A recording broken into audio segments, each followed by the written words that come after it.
Guys, coming up on the vlog, Gav and I have a massive announcement about Creative Cubes and some new sites coming. Stay tuned. Hey guys, real quick, before we start the next vlog, I want to bring you up to speed on a really cool company. Startups and scale-ups, check this out. WeAreLuna.co is a great place for you and your business to start off with phenomenal accounting and legal services.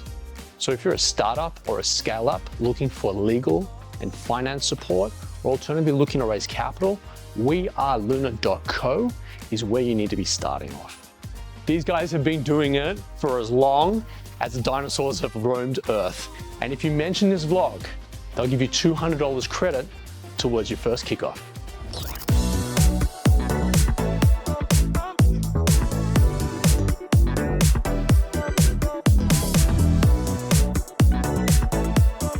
You got your traditional black on. Mate, what is that mauve you've got on? This is, dare I say, Wesley, if you're from Melbourne and watching this is Wesley purple. This is the last vlog of 2024 and Toby's decided to throw us by bringing a bit of colour to the Melbourne black. Oh, I'm always in for the colour.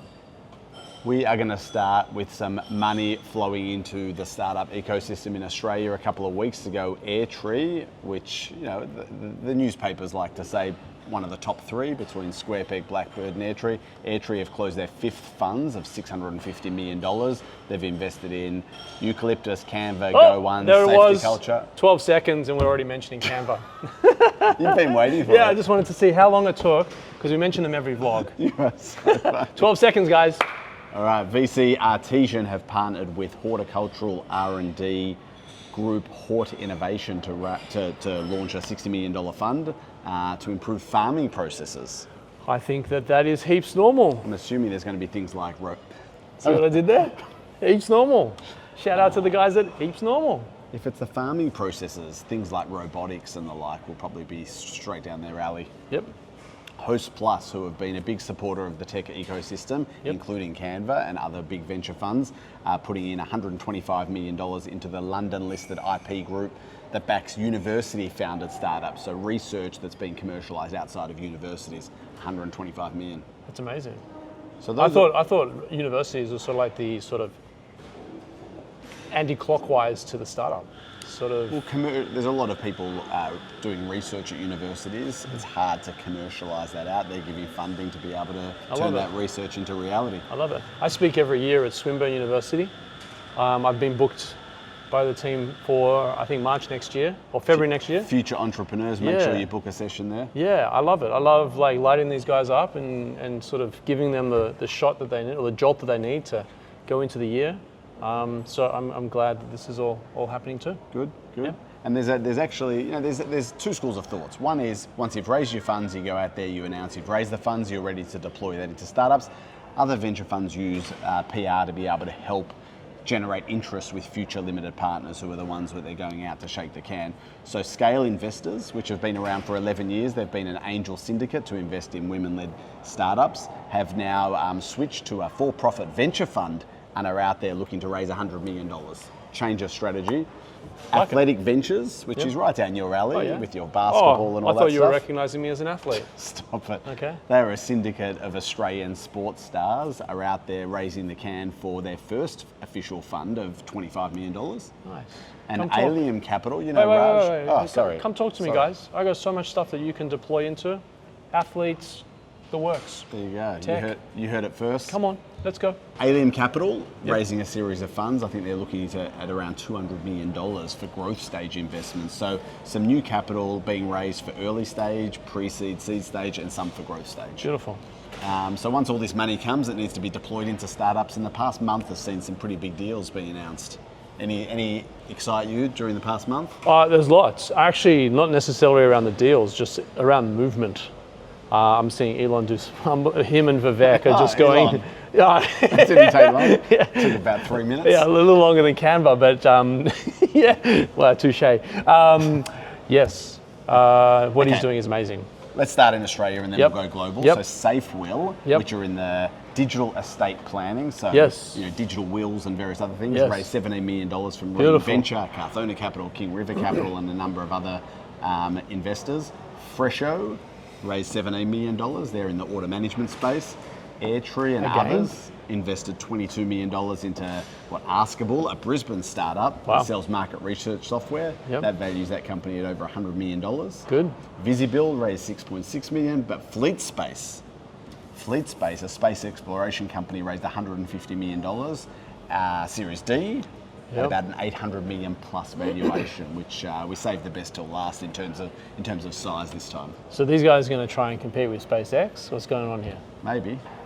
Yeah, I think A they're lot, going a to. lot of companies exploring space, but this is an Australian company. I'm very proud as an Australian, but shit scared, trying to compete with Elon. I just don't know what's going to happen with all the space junk that's happening in space. If everyone's shooting stuff up into space, where's all this stuff going? Into space. Into space. So if we flip around the globe Yep, quickly, we've got yep. a couple of data points. So last month, we announced Ant Eisen, who Yep. sold Afterpay to Block, Yep. is hanging up his boots, his Yep. executive role. Yep. This month, your mate Larry, Yep.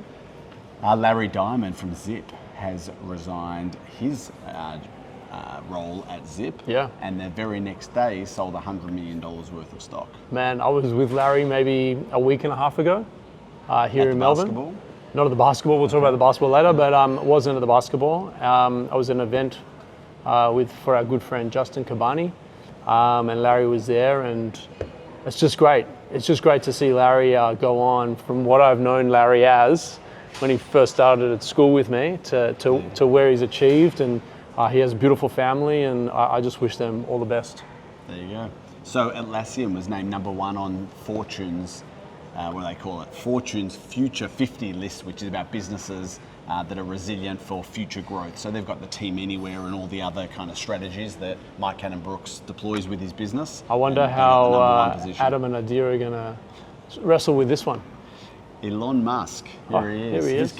aside go. from hanging out with Trump and all of Tim Cook and everybody in the past week, his company XAI, which is going up against OpenAI and the like, raised 9.3 billion Australian dollars in the past couple of weeks. That's Yep. $6 billion US dollars. So I think that's great. There's a couple of things I want to double click on here without getting too carried away. One, Elon's net worth has jumped $150 billion since Trump got elected.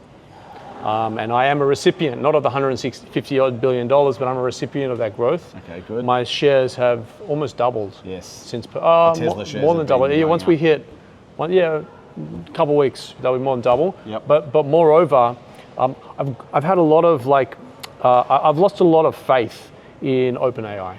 Okay. I've lost a lot of faith in Sam. Well, Apple Intelligence just last week released version of iOS 18.2, just released Apple Intelligence, Yes. which has integration with OpenAI's ChatGPT. in the Yeah, native look, I think the product. interface. I think product is fantastic.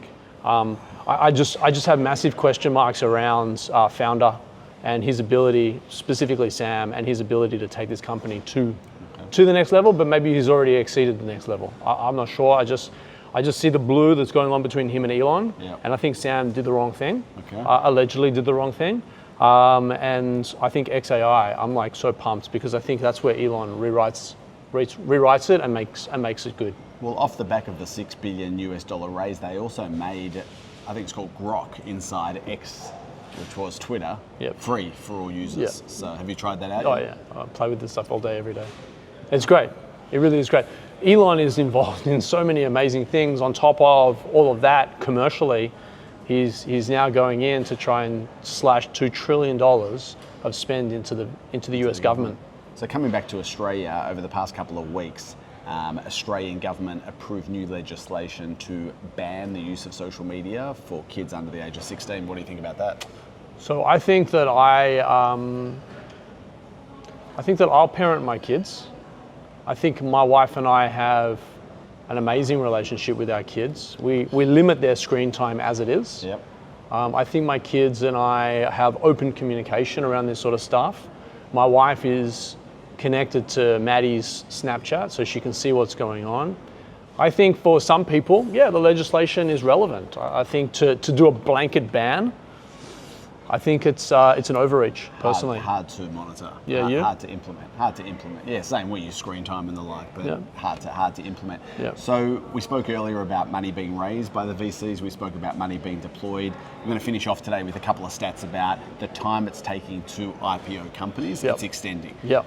the first cohort of SaaS businesses, call it in the 2000s or whatever, it was about 10 years, Yep. which is, you know, in the square zone of VC funds, which tend to be 10 to 12 years. Now it's extended with the likes of Canvas, Stripe and others staying private longer. 13.4 years is how long the average startup is taking to IPO. I think that makes sense to me, Gav. I think that if I look at our business specifically and say the last 3 years have been wildly turbulent, and we're nothing special, we're nothing different, we're not doing anything wrong or anything good, right? It's just You're doing a lot of great things. we're trying to appreciate that, but like the reality is it's quite bumpy, and so I think that the 2025 year for me, I'm hoping becomes a bit more of a stability year, where things are systems and processes and we're firing, we're hitting our targets.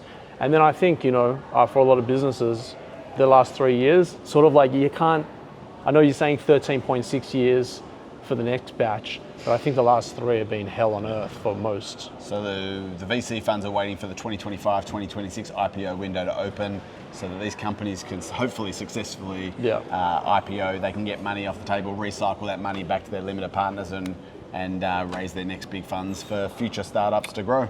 Guys, that's how it goes. We have a massive announcement. I just saw Michael walk past. I need to get him to sign a document because Creative Cube's balaclava is game on.